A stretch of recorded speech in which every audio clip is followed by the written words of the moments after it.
예, 반갑습니다. 이번 시간에는 잡초에 관해서 공부를 하도록 하겠습니다. 잡초하면은 우리가 생각나는 것이 일반적으로 길이 이렇게 있으면 길가에 이렇게 무성이 자라는 이런 것들이 잡초다 이렇게 이제 이야기를 하지 않습니까? 잡초는 이제 영어로 weed라고 합니다. weed. 갈 때는 REED, reed 이렇게 되고 잡초는 WEED 해서 weed 이렇게 부릅니다. 그러면 이 잡초는 정의가 뭐냐? definition이 정의를 보면은 내가 목적으로 하는 이 작물, 목적으로 하는 것을 크랍이라 하죠. 이 작물 외에 모든 것을 뭐라 한다? 잡초라 한다. 이렇게 이해를 하시면 됩니다. 그러면 이제 배를 이렇게 심었다 하면 배 위에 이렇게 자라는 거 있죠, 그죠?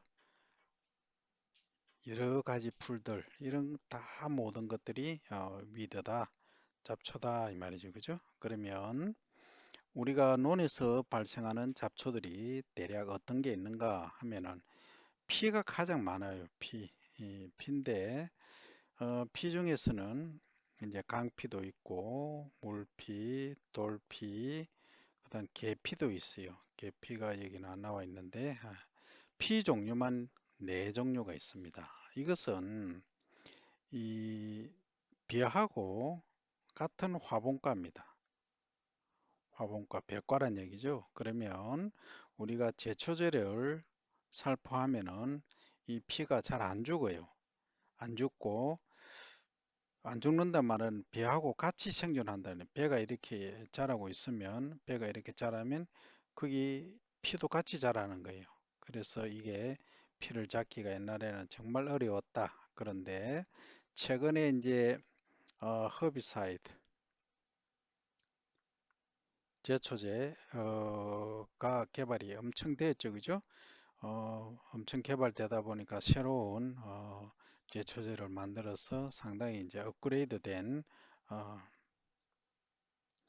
것들이 나오게 됐다는 거죠. 그래서 우리는 이제 과거에 이 피를 못 짰던 그런 체계에서 벗어나서 지금은 제초제로 다 살포를 해버립니다. 그죠?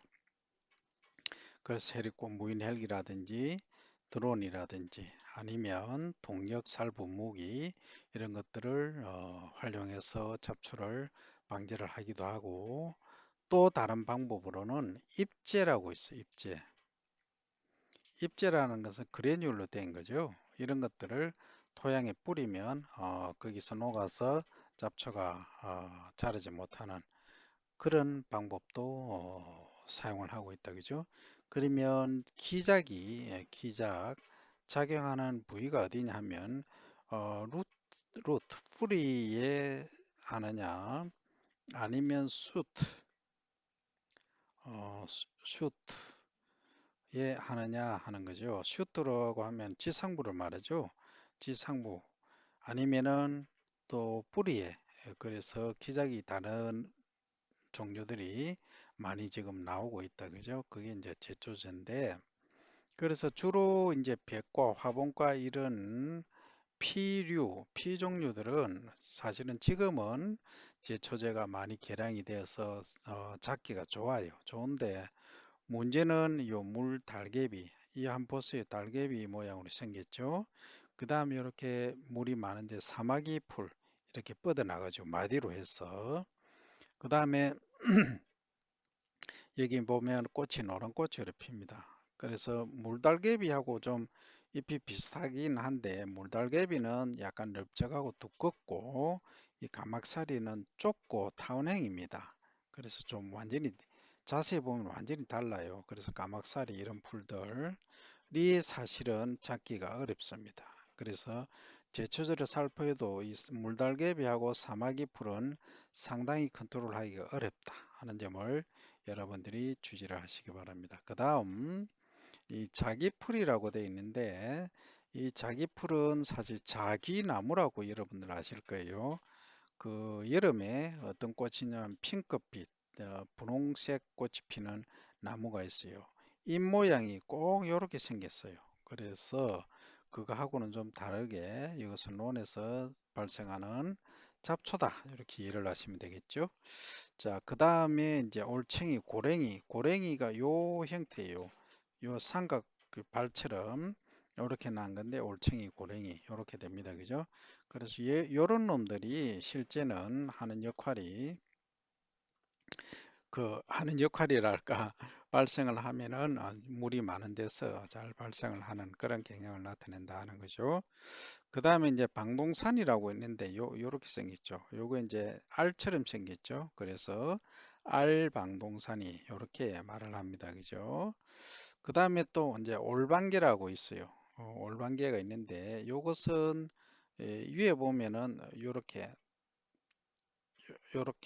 뭔가가 어떻게 보면은 그 올챙이 고랭이하고 비슷한데 요거 올챙이 고랭이는 이 사이즈가 큽니다만 헤드 사이즈가 거의 없습니다. 그렇고 꽃처럼 이렇게 피어 있어요. 자, 요게 이제 올방개입니다. 요것도 이제 컨트롤하기가 방지하기 좀 어렵습니다. 그 다음에 이 버플이라고 있습니다. 버플은 뭐냐 하면 이게 그 원추리 모양으로 원추형으로 잎이 삼각형으로 이렇게 나 있죠. 그죠? 예, 이렇게 뻗어나갑니다. 그래서 이것도 수생잡초, 물이 많은 데서 잘 자라는 그런 잡초로 분류가 되고 그 다음에 이제 개구리밥이라고 하는데 이건 뭐냐 하면 그 이끼처럼 이끼는 좀 뭐라 그럴까 잎이 작죠. 가늘고 길죠. 하지만 개구리밥은 아주 작은 형태의 것들이 이렇게 막 모여가 있다. 그죠? 모여가 있음으로써 여기에 커버를 덮어버립니다. 덮어버리면 얘가 이제 살아나기 위해서는 토양 속에 있는 양분을 업테이크, 흡수를 해버리죠. 그 다음에 여기에 이제 햇빛이 못 들게 하죠. 그 다음에 여기 덮고 있으니까 산소 공급도 불량하죠. 그래서 이 비의 뿌리가 활착 또는 착건 또는 생육하는데 상당히 문제가 되더라. 그래서 잡초는 얼른 제거를 해줘야 된다. 그죠? 제거를 해주는 것이 가장 좋다. 그래서 과거에는 이 사실 피는 잡기가 참 어려웠어요. 그래서 시골에 여러분들 가보시면 요즘도 어르신들은 뭘 하고 계시냐면 이 잡초를 방지하기 위해서 상당히 고생을 하고 계신다. 그죠? 그래서 이 잡초들을 뭐 한 번에 다 제거를 할 수는 없다. 하지만 우리가 이제 새로운 제초제가 많이 나와 있으니까 이 제초제에 의존하면 되는데 문제는 이 제초제, 그러니까 농약 중에서 가장 독성이 강한 것이 뭐냐, 제초제더라 하는 거죠. 그래서 우리가 이제 친환경 농업을 한다면 제초제를 살포해서는 안 된다. 왜? 제초제를 살포하면 이게 이제 지하수로 같이 흘러져 내려서 지하수가 오염이 된다. 그죠? 지하수가 오염이 되면은 여러분 어떻게 됩니까? 여러분들이 필요할 때 비가 안 온다든지 그러면 의존할 물이 지하수죠, 그죠? 언더그라운드. 이 지하수에 의존해서 우리가 시험용으로 식수로 쓰거나 또는 목욕을 하거나 이런 용도로 사용을 해야 되는데 그게 어렵게 된다, 그죠? 그래서 잘못하면은 이 제초제를 많이 쓰면은 이 지하수뿐만이 아니고 그 다음에 이 하천이나 강 그 다음에 바다로 흘러가지고 그죠? 그러면 주변에 풀들을 싹 다 죽입니다. 그리고 오염되면은 냄새도 치독하죠. 그래서 거기에 따른 여러 가지 수생 생물, 그러니까 식물 플러스 동물, 그 물고기, 피라미, 미꾸라지, 반딧불이 싹 다 죽여버립니다. 그죠? 그러면 상당히 그 환경 문제, 심각한 환경 문제를 대두시킬 수 있고, 또 이걸 모르고 이제 물을 마신다. 마시면 어떤 문제가 발생하느냐?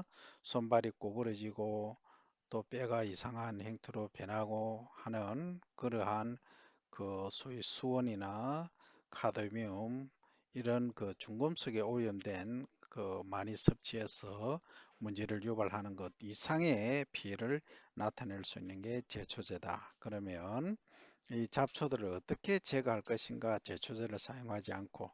그래서 여러분들과 내가 같이 해야 될 것은 뭐냐? 우리가 해야 될 일이죠. 그러면 친환경 농법 중에서 제초제를 살포 안 하거나 또는 하더라도 이 환경 문제가 없는 제초제를 또는 기술을, 농업 기술을 개발해야 된다 하는 것이 우리가 당면하고 있는 사명이다. 이렇게 여러분들 보시면 됩니다. 그죠? 자, 그러면 여러 가지 중에서 잡초 방지에서 이것은 종합적 관리 체계가 필요하다는 거죠. 그러면 간단히 한번 볼게요. 자, 그러면 논가리 방법에 따른 잡초 발생량입니다. 먼저 논을 간다는 것은 논이 이렇게 있으면 전기가 이렇게 생겼죠. 그죠? 전기가 이렇게 뾰족하게 생겼으면 전기 가리로 이렇게 흙을 뒤집는다는 얘기죠. 이렇게 뒤집는다.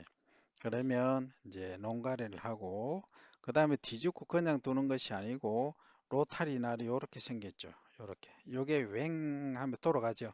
돌아가면 흙을 부스러뜨린다 그죠.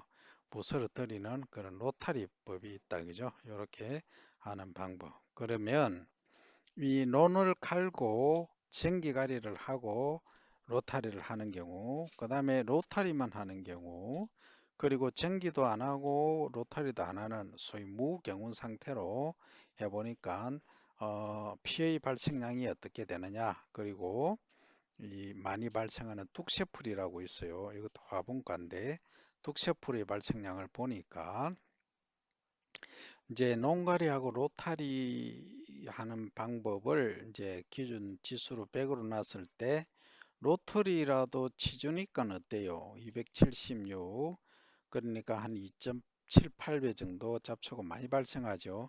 그래서 농가리를 하면은 이 잡초 발생량을 한 2.7배 줄일 수 있다 이 얘기죠. 그죠?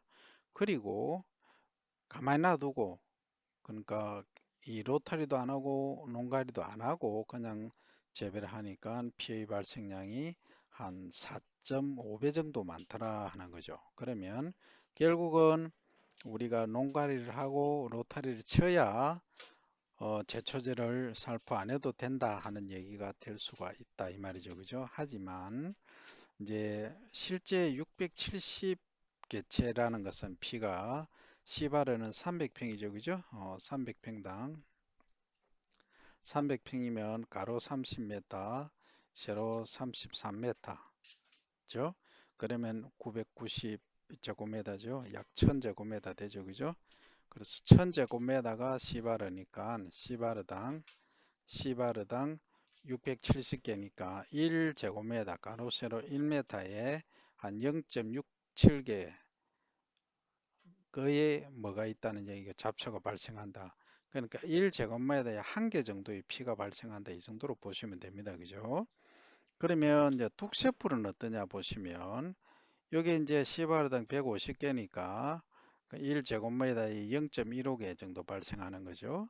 이걸 100을 기준으로 해보니까 무경우는 약 11배 정도 발생을 하더라. 그러니까 1제곱미터에 얼마? 그러니까 어, 1600이니까 여기서 봐야 되겠죠. 1.6개, 그죠? 1.6포기 정도의 둑새풀이 발생을 하더라. 이렇게 여러분들이 이해를 하시면 되겠다는 거죠. 그리고 이건 사실은 시비량, 비료를 얼마나 시용하는가에 따라서도 발생량이 달라집니다. 비료를 많이 시용하면 당연히 잡초가 많이 발생하는 거예요. 그러면 우리가 잡초의 특성을 잘 알아야 됩니다. 이 토양이 있으면 이 종자들이 어디에 분포하느냐 보면 이 요 지표면에 주로 많이 분포를 해요. 잡초 종자의 이론적으로는 65%가 광발화성 종자다. 빛을 받아야 발화를 한다. 이렇게 되어 있어요. 근데 실제 우리가 현장에 가면은 95%가 뭐다? 광발화성 종자다. 왜? 이미 지금까지 그 광에 관해서 발화 능력을 잃은 종자들은 거의 태화가 되어 있단 말이죠. 거의가 지금은 뭐 한다? 빛을 받아야 발화하는 종자들이 대부분이다. 그러면 결국은 여러분들이 이야기 좀 어려울 수 있지만 논가리가 지속되어 왔기 때문에 계속 태화되는 것은 태화되고 위에 지표면에서 거의 발화를 한다. 이렇게 보시면 됩니다. 그죠? 그러면 자, 이론적으로는 65%라고 했는데 실제 잡초가 1년차, 2년차, 3년차 지남에 따라서 1년차는 예를 들어서 10% 발생하면 2년차는 30%, 3년차는 80% 이렇게 기하급수적으로 잡초가 늘어나 버립니다. 그래서 여러분들이 초기에 잡초를 방지하는 것이 무엇보다 중요함을 꼭 인지를 하셔야 됩니다. 그죠? 그래서 우리가 이렇게 농가리로서 하는 방법이 있고 농가리와 로타리로서 하는 방법이 있고 아니면은 이제 벼 같은 경우에 이제 육묘 이양을 하죠. 이 말은 묘를 길러서 옮겨 심는다는 거죠. 그러면 이렇게 있으면 이제 카바 멀칭을 바로 해버린다는 거죠. 그죠? 그러면 큰 놈을 이미 많이 자란 놈을 이렇게 해버리니까 빛이 광이 투과가 됩니까? 안 됩니까? 안 되죠. 안 되니까 거의 95% 되는 광발화성 종자, 잡초 종자들이 발화를 잘 못하니까 변은 어떻습니까? 어느 정도 친환경적으로 재배가 가능하다 하는 얘기죠. 그러면 이어도 안 되면 어떻게 하느냐 하면 우리 요즘 많이 나오는 왕우렁이라고 들어보셨나요? 우렁인데 큰 우렁입니다. 영어로 하면 잠보 다니시 스네일이죠. 스네일. 1어로는 전부 다닛이라고 부르고 우렁이를 그 다음에 영어로는 스네일이죠. 큰 스네일이니까 전부 스네일 우리말로는 왕우렁이 이렇게 부릅니다.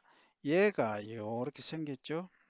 이렇게 생겼는데 이것을 벼 재배하는데 이양을 하고 나서 한 2, 3일 이내에 투입을 해버립니다. 투입을 하면 얘들이 다니면서 흙탕물도 일으키고 잡초가 이렇게 발생을 하면 뜯어먹고 한다면 소위 초식성이다. 그죠? 이래서 이런 우렁이의 기능들을 잘 활용을 하면은 잡초 방지에도 유리하다 하는 점을 우리가 알 수가 있습니다. 그죠? 이렇게 해서 여러분들이 잡초 방지를 어떻게 하고 있고 앞으로 우리 농업은 어떤 방향으로 가야 되겠다. 그래서 이것 말고도 잡초 방지법이 다양하게 많이 있습니다만 오늘은 한 가지 정도 설명드렸고 다음에 여러분들이 기회가 되면 더 많은 리서치 연구죠. 연구를 해서 새로운 방법들을 개발해 낸다면 엄청나게 우리 농업을 발전시킬 수 있는 획기적인 일을 할 수 있다 하는 자신감을 가지고 오늘은 여기까지. See you next time.